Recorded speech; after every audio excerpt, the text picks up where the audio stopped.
Prairie dogs. What are they?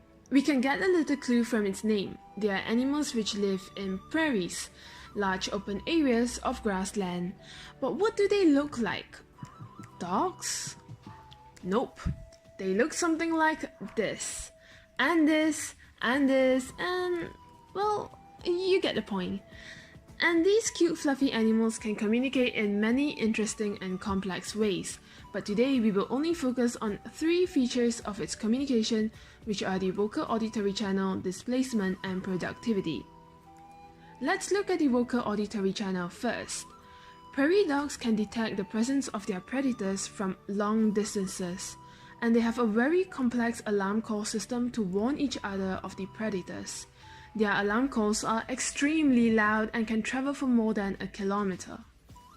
The next feature is displacement, which is the ability to talk about things that are remote in space and time. Based on a study, it was found that Gunnison's prairie dogs' alarm calls have productive specificity, as their calls can contain information about their predators' color, shape, size, and relative speed of travel. And the information is communicated to listening prairie dogs even when a predator is not physically there.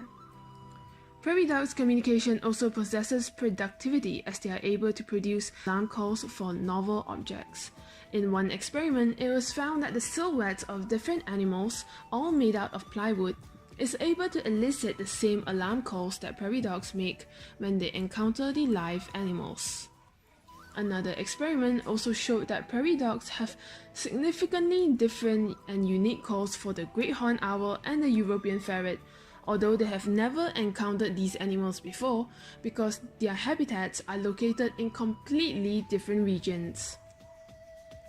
Now, although prairie dogs' communication is extremely complex compared to other animals, there are some features that it lacks that differentiates it from human communication.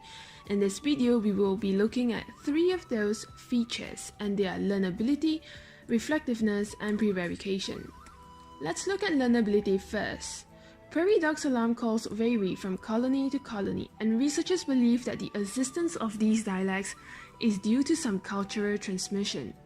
However, sonograms of different species vocalizing to the same stimuli shows that prairie dogs of one species is unable to understand prairie dogs of another species.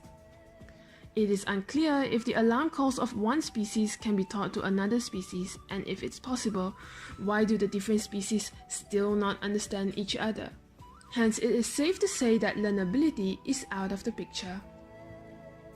Also, reflectiveness is not part of prairie dogs' communication, although prairie dogs can communicate about both their predators and non-predators and many other details. No experiments have been done to show that prairie dogs analyze their language, and it is highly unlikely, as there is no need for them to do so, and I strongly believe that they do not have grammar classes like we do. Lastly, no one has proven that prairie dogs have the ability to lie or deceive using their communication system. According to Bar-On, alarm calls appear to share meaning-relevant property with propositional linguistic utterances despite the lack of communicative intentions. It is unlikely that prairie dogs will lie like humans, or at least with the same reasoning as humans, due to the differences in cognition. In conclusion, prairie dogs' communication is so sophisticated and it possesses so many of Hockett's design features that it really is not a wonder if they really do have language. Although perhaps it may not be as complex as humans because it does lack in certain features and aspects.